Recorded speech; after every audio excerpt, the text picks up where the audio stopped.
سلام دوستان من، امیدوارم که حالتون خوب باشه. توی این ویدیو که بسیار بسیار مهمه، بچه‌ها 30 تا سوال جواب داریم، بیسیک هستن. این 30 تا سوال رو که از سوالای آسون شروع میشه تا یه کمی سخت‌تر، همه ما تو هر سطحی که هستیم باید بلد باشیم و بهشون جواب بدین. این سوالات رو شما میتونید از خودتون هم بپرسید و باید بلد باشید بهش جواب بدید. چجوری جواب بدیم؟ توی این ویدیو با هم کار میکنیم. سوال خیلی ساده: کامان ساوا؟ کامان ساوا یعنی حالت چطوره یا حالتون چطوره. ساوا بیان مرسی، خوبه، ممنون. ساوا بیان مرسی. اگه حالتون خوب نیست، سان و پا، سان و پا malheureusement یعنی متاسفانه حالم خوب نیست. سان و پا malheureusement. سوال دوم: comment t'appelles-tu یا comment tu t'appelles یا tu t'appelles comment. سه روش برای پرسیدن داریم دیگه. comment t'appelles-tu، comment tu t'appelles، tu t'appelles comment. خب اسمت چیه؟ مثلا من نوشتم je m'appelle جب عقب دیده.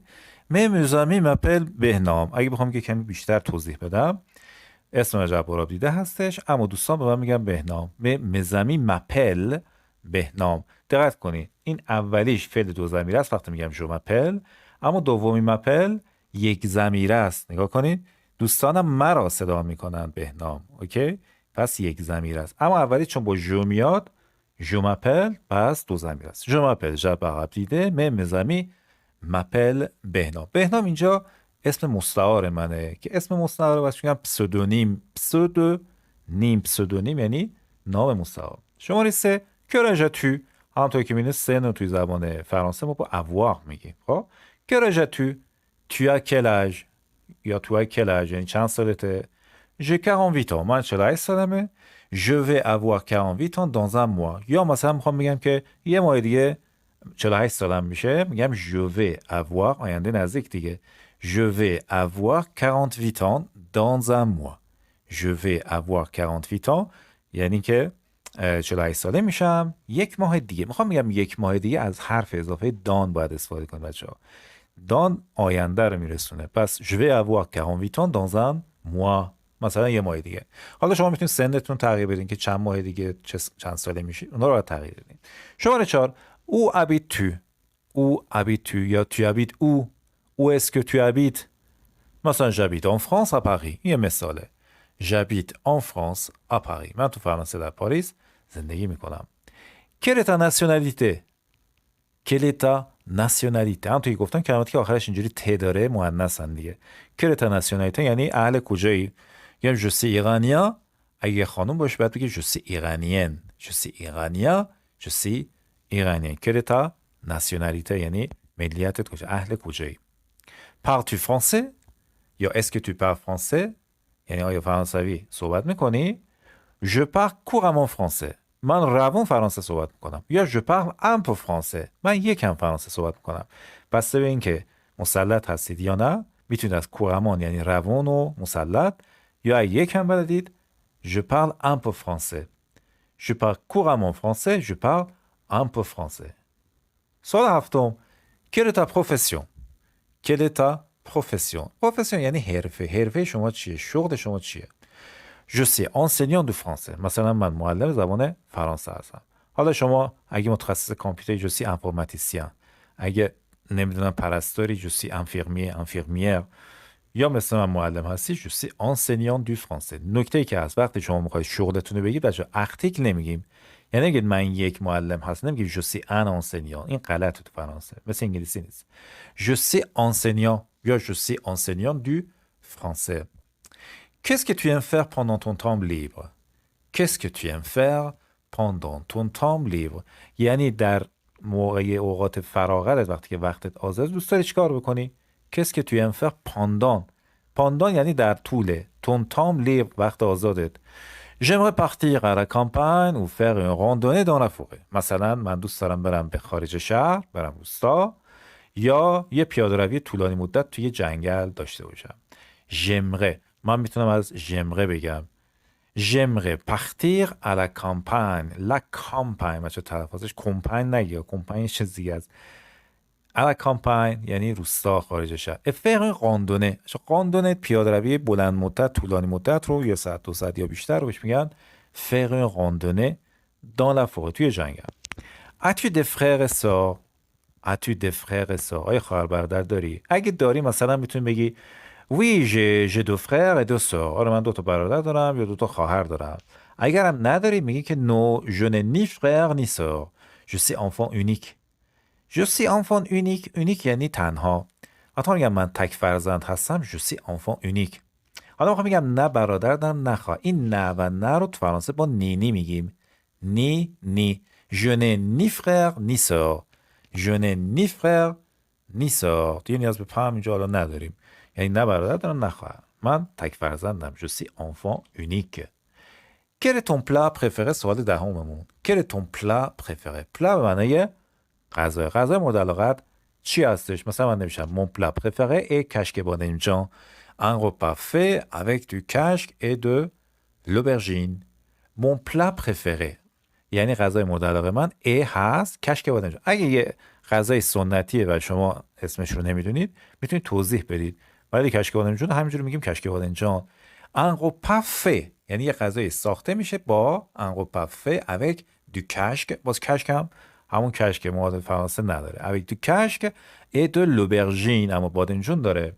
پس یه غذایی که ساخته میشه با کشک. اون فرانسوی نمیدونه که کشک بادمجان چیه. باید یه توضیح بدید. un repas fait avec du casque et de l'aubergine. البته خیلی چیزای دیگه داره نخواستم طولانیش کنم. شماره 11. Quel est ton film préféré؟ Quel est ton film préféré؟ Lucie. Mon film préféré s'appelle Lucie. C'est un film de science-fiction où l'actrice trouve des pouvoirs incroyables.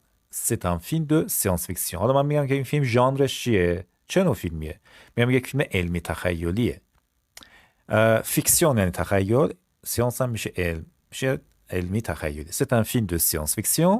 یه فیلم علمی تخیلیه که در آن او l'actrice trouve des pouvoirs incroyables.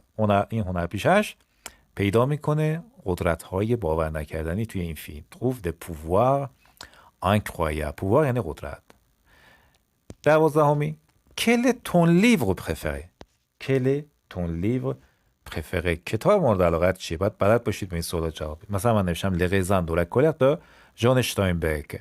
Les raisins de la colère کتاب خوشه های خشم که من به 3 زبان خوندم.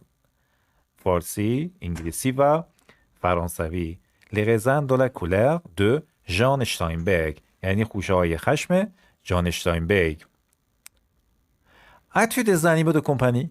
As-tu des animaux de compagnie یعنی چی؟ یعنی آیا تو حیوانای خانگی داری؟ حیوان خانگی مثل سگ و گربه و امثال هم. As-tu des animaux de compagnie؟ Nous avions un lapin gris mais nous l'avons offert à un garçon. Nous avions un lapin gris یعنی ما یه خرگوش خاکستری رنگ داشتیم. Mais nous l'avons offert à un garçon. اما هدیهش کردیم به یه آقا پسری. Mais nous l'avons offert à un garçon. Quelle est ta couleur préférée؟ شماره 14. Quelle est ta couleur préférée؟ یعنی رنگ مورد علاقت چیه؟ Le jaune, le vert, le bleu et l'orange. ببین رنگا رو بچه میخوای بگی رنگا همشون مذکرن. یعنی میگیم le jaune رنگ زرد، le vert سبز، le bleu آبی، l'orange نارنجی. Mais j'aime mieux le jaune parce que c'est plein de vie. اما میخوام میگم بین اینا از کدوم رنگ بیشتر دوست دارم؟ میگم j'aime mieux. aimer mieux به جای préférer بچه‌ها میتونید استفاده کنید. یعنی از همه بیشتر دوست داشتن. j'aime mieux. j'aime bien نه ها. j'aime mieux le jaune. اینو از همه بیشتر دوست دارم رنگ زرد رو. parce que c'est plein de vie. به خاطر اینکه رنگ زرد پر از زندگی و حیات هست. c'est plein de vie. شماره 15. As-tu des allergies alimentaires ou médicamenteuses؟ As-tu des allergies alimentaires ou médicamenteuses؟ آیا تو آلرژی یا حساسیت غذایی یا دارویی داری؟ غذایی میشه alimentaire، médicamenteuse میشه دارویی. خود مدیکامون یعنی دارو دیگه، صفتش میشه médicamenteuse. مثلا من میگم heureusement non. خوشبختانه نه. heureusement non. Mais ma femme est allergique à l'ail. Mais ma femme est allergique à l'ail. اما خانمم به سیر حساسیت داره. اینجا میتونم اگه کسی دیگه مثال بزنم توی جواب دادن ها. شماره 16. As-tu des hobbies ou passions؟ As-tu des hobbies ou passions؟ آیا هابی یا علاقه خاصی به چیزی داری؟ چیزی که علاقه داری، هابی داری؟ مثلا میگم certainement oui. Je suis passionné par l'apprentissage de nouvelles langues étrangères. Je joue aux échecs parfois. Certainement oui. یعنی مسلماً که دارم. مسلماً که دارم. certainement oui. Je suis passionné par. یعنی من شیفته. یه جایی میجایی که بگم j'aime میگم je suis passionné par. یعنی خیلی علاقه دارم. به چی؟ l'apprentissage de nouvelles langues étrangères. یعنی یادگیری زبانهای خارجی جدید. Je joue aux échecs parfois. و گاهی هم شطرنج بازی میکنم. jouer aux échecs یعنی شطرنج بازی کردن. Je joue aux échecs parfois. Es-tu marié ou célibataire? Es-tu marié ou célibataire? آیا تو متعهدی یا مجرد؟ یا oui, je me suis marié il y a 20 ans. Je me suis marié il y a 20 ans. یعنی من 20 سال پیش ازدواج کردم. فعل ازدواج کردن فعلش دو ضمیره است، یادتون باشه. اگه یه ضمیره بگیم مریه، یعنی که شما یه دختر یا پسر دارید، اونو میخواد شوهر بدید یا زن بهش بدید. اما خودت که ازدواج کردی ژمو. فعلای دو ضمیره هم که حتما میدونید با ات ثبت میشه. Je me suis marié il y a 20 ans. میخوام بگم 20 سال پیش، 20 سال گذشته، باید بگم il y a 20 ans. As-tu des enfants? As-tu des enfants? آیا بچه هم داری؟ Oui, j'en ai deux. Un qui a 10 ans et l'autre 15 ans. Oui, j'en ai deux. اینجا به جای که enfant رو تکرار کنم میگم آن کجا میشینه؟ قبل از avoir. Oui, j'en ai deux. Oui, j'en ai یعنی دارم. اگه تعدادش هم میخوام میگم oui, j'en ai deux. Un qui a 10 ans یکی که 10 سالشه. Un qui a 10 ans et l'autre 15 ans و اون یکی 15 سالشه. Où es-tu né? یا tu es né où? Où est-ce que tu es né? Où es-tu né یعنی کجا متولد شدی؟ مثلا من میگم je suis né en Iran mais mon grand-père était azerbaïdjanais. Je suis né en Iran. من تو ایران متولد شدم اما پدر بزرگم اهل آذربایجان شوروی بوده.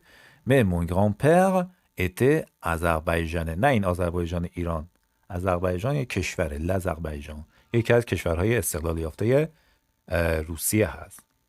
شماره 20. De quoi as-tu besoin pour être heureux? De quoi as-tu besoin pour être heureux? یعنی برای خوشحال شدن، خوشبخت شدن به چه چیزی نیاز داری؟ این دو از کجا اومده؟ چون که ما میگیم avoir besoin de. پس دو رو اول میریم. بعد کلمه پرسشی، بعد فعل و فاعل.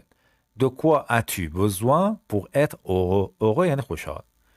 De l'argent d'abord et de bons amis. Un vrai ami est inestimable.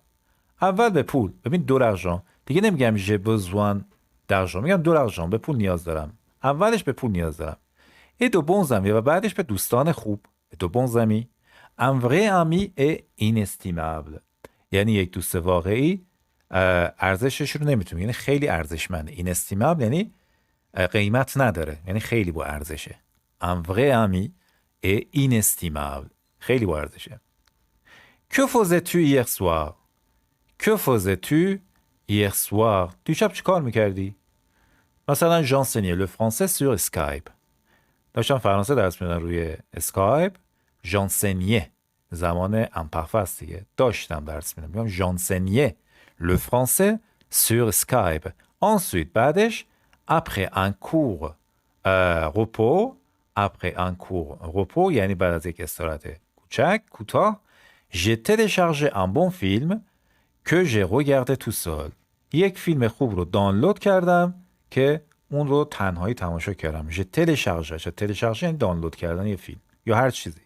j'ai téléchargé un bon film que j'ai regardé tout seul که تنهایی تماشا کردم. que vas-tu faire ce week-end? que vas-tu faire ce week-end? یعنی این ویکند، این آخر هفته میخوای چیکار کنی؟ je vais à Kashan et au village d'Abiane. میرم شهر کاشان، روستای آبیانه. c'est un village vieux de 1500 ans. یعنی یک روستایی که قدمتش 1500 ساله. خب که میگه یک روستا قدمتش فلانه، میگیم c'est un village vieux de 1500 ans. 1500 ساله. aimes-tu voyager? aimes-tu voyager یا est-ce que tu aimes voyager؟ آیا دوست داری سفر کنی؟ من نوشتم که le voyage est indissociable de ma vie. le voyage est indissociable de ma vie. یعنی چی؟ یعنی سفر بخش جدایی ناپذیر از زندگی. یعنی زندگی من از سفر جدا نمیشه. یعنی همیشه سفر میکنم. le voyage est indissociable یا inséparable. یعنی جدایی ناپذیر از زندگی من. en fait در واقع je vis pour voyager. je vis pour voyager. یعنی من زندگی میکنم که سفر کنم. Et chaque fois و هر بار je découvre une nouvelle ville. با یک شهر جدید آشنا میشم یا یک شهر جدید رو کشف میکنم. découvrir هم به معنی کشف کردن هم به معنی آشنا شدنه. شماره 24. Quels sont tes pays préférés pour voyager?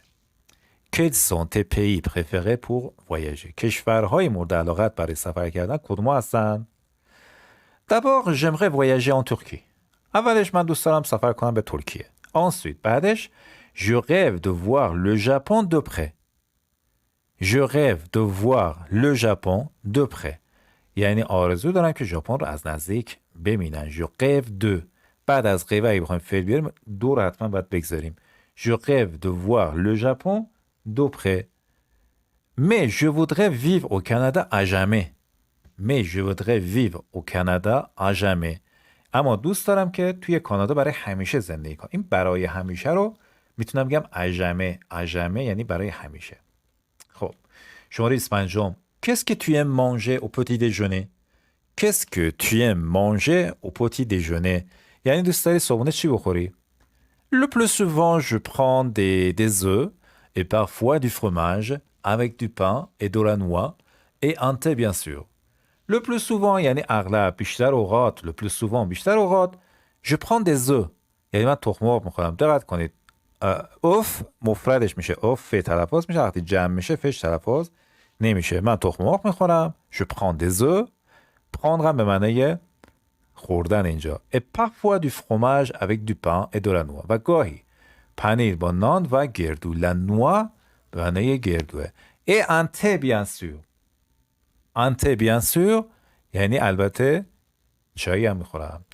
Qu'est-ce que tu aimes boire comme boisson chaude? Qu'est-ce que tu aimes boire comme boisson chaude یعنی که دوست داری نوشیدنی داغ دوست داری چی بخوری؟ Qu'est-ce que tu aimes boire comme boisson chaude? La boisson به معنی نوشیدنیه. Du thé et du café sont mes boissons préférées. Du thé et du café sont mes boissons préférées. یعنی چای و قهوه نوشیدنی های مورد علاقه من هستن. Mais j'adore également le lait chaud le matin. Mais j'adore également le lait chaud le matin. اما همچنین من عاشق شیر داغ هستم. اونم صبحها. صبحها میشه le matin. شماره 27. Qu'est-ce que tu aimes manger comme dessert? Qu'est-ce que tu aimes manger comme dessert? یعنی که دسر چی دوست داری بخوری؟ من گفتم که autrefois je mangeais beaucoup de gâteaux et de glace mais j'ai arrêté parce que j'ai pris poids. autrefois یعنی قبلا سابق بر این. autrefois به جای avant میتونم بگم autrefois. سابقا je mangeais beaucoup de gâteaux et de glace یعنی خیلی کیک و شیرینی و چه میدونم بستنی میخوردم. mais j'ai arrêté اما متوقف کردم خوردنشون رو. j'ai arrêté parce que j'ai pris وقتی که وزن گرفتم یعنی چی؟ یعنی چاق شدم. اضافه وزن پیدا کردم. اضافه وزن پیدا کردن چاق شدم میشه prendre poids. وزن از دست دادن چی میشه؟ توی کامنت برای من بگذارید. برعکس j'ai pris poids یعنی چاق شدم. شماره 28. بچه‌ها فقط 3 تا سوال مونده. تأمل کنید. Quels sont tes sports préférés à regarder ou pratiquer? Quels sont tes sports préférés à regarder ou pratiquer? چه ورزشی رو تو دوست داری تو تلویزیون تماشا کنی یا کلا تماشا کنی یا انجامش بدی؟ پراتیکه ان اسپور یعنی یک ورزشی رو انجام دادن. مثلا میگم جو پراتیک لو تنیس، من تنیس بازی میکنم. پراتیکه انجام دادن. من نوشتم که j'adore le surf dans l'océan et aussi l'alpinisme. j'adore le surf dans l'océan. من موج سواری دوست دارم در اقیانوس et aussi l'alpinisme و همچنین کوهنوردی رو.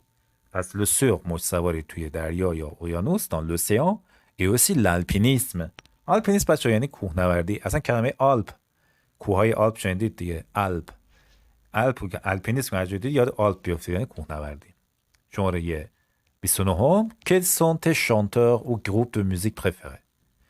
یعنی خواننده ها یا گروه های موسیقی مورد علاقت کیا هستن؟ من نمیشم mon chanteur préféré et Céline Dion یعنی که خواننده مورد علاقه من مثلا سلین دیون هست. surtout sa chanson Parler à mon père. البته بچه اینجا من می‌نویسم ما شانتوز به خاطر اینکه خواننده‌هایی که من نوشتم همشون زن هستن. خب حالا زیاد فرق نمی‌کنه به طور کلی. سلین دیون surtout sa chanson به خصوص ترانهش به اسم پرله امونپر. پرله امونپر یعنی دوست دارم با پدرم صحبت کنم. ژم اوسی زاز، خانم زاز رو هم دوست دارم ترانه‌هاش رو. pour sa chanson qui s'appelle Je veux، ترانه معروفش Je veux، من میخواهم رو. ادیت پیاف pour sa chanson، و همچنین ادیت پیاف رو به خاطر ترانه‌اش که اسمش هست No je ne regrette rien. No je ne regrette rien. نه من از هیچی پشیمون نیستم. و آخرین سوالمون، Quels sont tes projets pour l'avenir؟ Quels sont tes projets pour l'avenir؟ یعنی برنامه هات برای آینده چیه؟ میخوای آینده چیکار کنی؟ مثلا من نوشتم J'aimerais devenir guide touristique. J'aimerais devenir guide touristique. من دوست دارم که راهنمای تور بشم، راهنمای گردشگری بشم. Mais pour cela، اما برای این کار Je dois participer à une série de cours. Je dois participer à une série de cours. برای این کار من باید در یک مجموعه از کلاس ها شرکت کنم. Une série de cours. J'aimerais aussi apprendre l'arabe. همچنین دوست دارم زبان عربی رو یاد بگیرم. J'aimerais aussi apprendre l'arabe. خب بچه ها، اینم از 30 تا سال. دیدید که چجوری باید جواب بدیم. میتونید 100% باید این جواب ها رو یک کمی تغییرش بدید، ولی فعلاش رو میتونید استفاده کنید، صفت‌ها و اسم‌ها، ساختارش رو نگه دارید و این سوالا رو از خودتون چندین بار بپرسید. این سوالایی که حتما یه روزی یه جا از شما میپرسم و باید بلد باشه که جواب بدید. سطحت هم هرچی، حتی اگه پیشرفتم هستی، باید بلد باشه به این سوالا جواب بدید و لازمش اینه که قبلا فکر کرده باشید در این سوالا، که یه دفعه غافلگیر نشی.